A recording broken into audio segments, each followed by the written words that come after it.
Where is he? Our next guest is not only an expert fighting robot builder. In fact, we had him on before showing us fighting robots, but he knows a thing or two about backyard ballistics or cannons you can build in your garage, build your style. It's so great to have you back. Last time you showed us some great robots. Now we're going to talk about, and this is, I was so glad we could get you in to do this.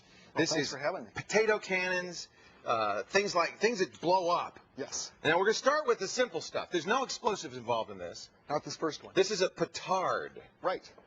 Now, I remember in Hamlet, he was hoisted by his own petard. What is a petard? Well, a petard is actually an ancient bomb. It's like a 12th century, 13th century. It's like the very first kind of bomb made from ancient black powder. It didn't work really well, which is why it was as dangerous to the person who had it as it was to the person they were trying to blow up. So if you were hoisted by your own petard, you were blown up by your own bomb. Oh, that's not so good. No. This is a petard. Why? Why do you call this a petard?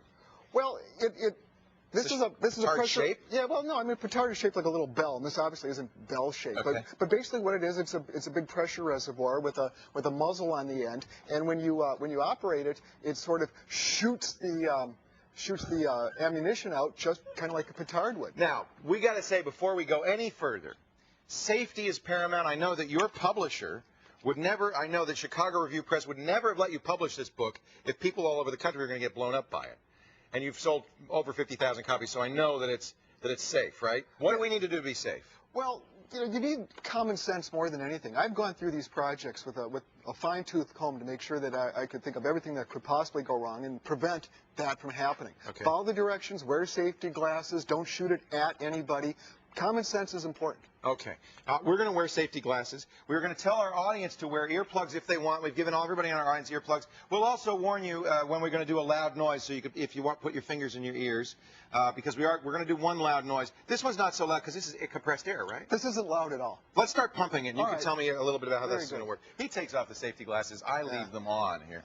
So we've got a standard bicycle pump. You just take, all of this stuff is made from PVC piping that you can find in any home. PVC pipe is this terrific building material. It's so easy to use, and you can shape whatever you want with it. How much pressure are we going to put in here? Well, I'm going to pump it up to about 30 to 40 psi, which is well within the structural limits of the PVC and the joints. And you're using standard PVC glue to glue this together? Yeah, PVC solvent. It actually welds the pieces together. It's a very, very strong bond. What would you shoot with this thing?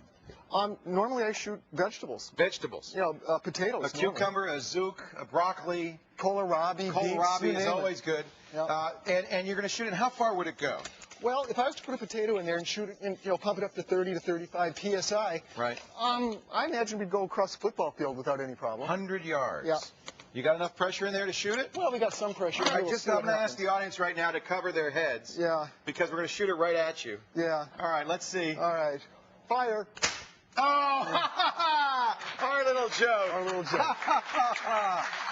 All right. All right. That's a petard, but you could use that to shoot potatoes, which is somehow, for some reason, people really like to shoot potatoes. Right. Shooting potatoes is a fun thing to do, and I don't know why. It's kind of a visceral thing. Guys, maybe women too, but guys I know just like to shoot stuff.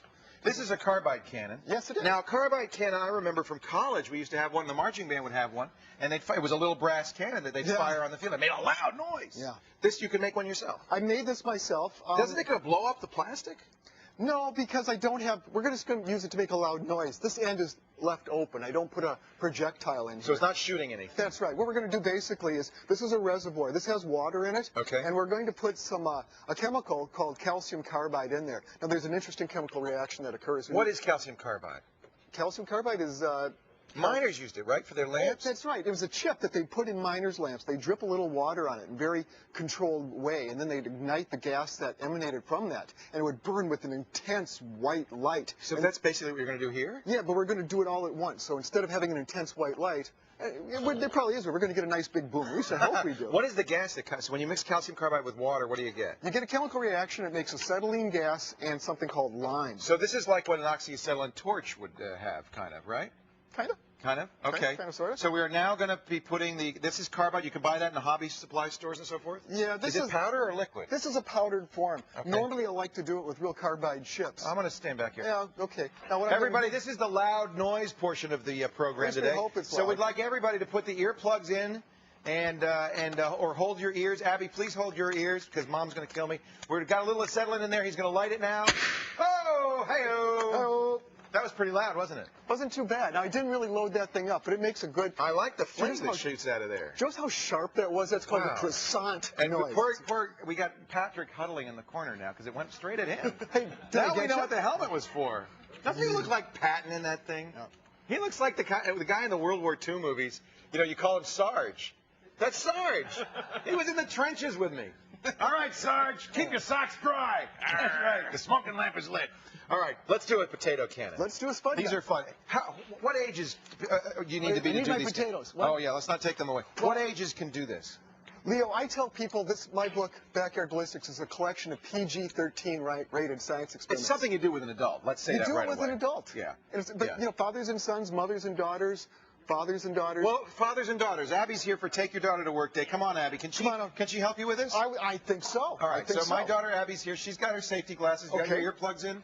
Yeah. You held your ears. I don't have it. You held your ears, though, This didn't you? isn't quite as loud. So what do we do now? Well, First of all, is this how a potato cannon would always be on this thing? No, this is my indoor test setup. Actually, I show people this a lot indoors. And a potato cannon is meant to be outdoors, not indoors. But we're indoors. So I made up this special stand. And this plastic thing, this PVC pipe here, is actually the potato cannon. What we're going to do is we're going to put a potato in this end and some combustible vapor in this end, and then we're going to ignite the combustible vapor, and when it ignites, it shoots this potato. Now, if you So it's a bazooka. A spudzuka.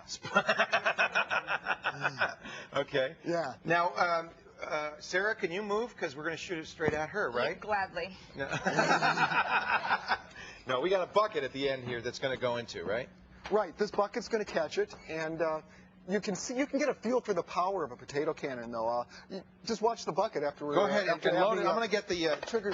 The most important thing is the propellant, right? So I'm going to get that. Yeah, we got to get our explosive. Yeah. So what I'm going to do, I don't know if the camera can see this. I'm going to take this potato and I'm going to jam it in here. Now this edge is chamfered, so it makes a nice seal, a nice cut the edges of the potato. You need a potato bigger than the cannon, right? You do. You don't want to have any room for it to blow by.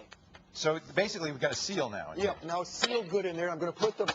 That's what it's going to go into. And Abby's going to help you shoot. Now, this is the funny thing. This is what you use for propellant, right? Yep. Hairspray. Yes. We're going to use Aquanet today, but Final Net would have been better. What is the best one? White Rain? White Rain's good. Okay. I'm partial to White Rain, but I think Aquanet People don't realize hairspray is highly explosive. It's volatile. It is. Now, okay, now Abby, now he's going to spray it in there. Come here, Abby. When I say now. And you're going to, how's she going to fire this? Well, what we're going to do, this is good. I don't know if the camera can see this or not. This is the mechanism. If you want to learn how to build this, it's in the book, of course. I'm going to show that as much as possible. But you turn this, and when you turn this... See the spark? It makes So that's going to ignite the Aquanet? Right. And this is all common parts that I got at camping stores and hardware stores. Everything here you could just go to a hardware store and get. That's right. All right. Except for the potatoes. That go to the grocery. Yeah. So how many pumps of that do you put in there? I'm going to give it like a 4-second burst. Not more. If you put too much, you could be dangerous. You don't want to go too much. Okay. And too little, you're not going to. So 1 potato, 2 potato, 3 potato, That's 4. Good, right there. Okay, Abby, get ready. Sure, We're going to fire this potato. 1, 2, 3. Now, Abby, now. Oh, let Bill do it. I'm going to help you. Oh, my God. They killed another bucket dead. There you go. The book is Backyard Ballistics. Bill Gerstel is the author. Backyardballistics.com. Backyard-ballistics.com. You okay? Yeah. Yeah, okay. There's the book. There's the website. Bill's going to come back at the end of the show, and we have set up a target over here, and we're going to... I'm going to stand right here like this, right? Yeah, you're going to shoot an apple off my head. Yeah. If you like things that blow up and launch and go after other things, we got a project from Bill's book to make rockets out of wooden matches, and you can find that at thescreensavers.com. Bill, you're the greatest. Thanks, you so much. Thank you. Fun. Stick around. We're going to do some more explosives in a bit. But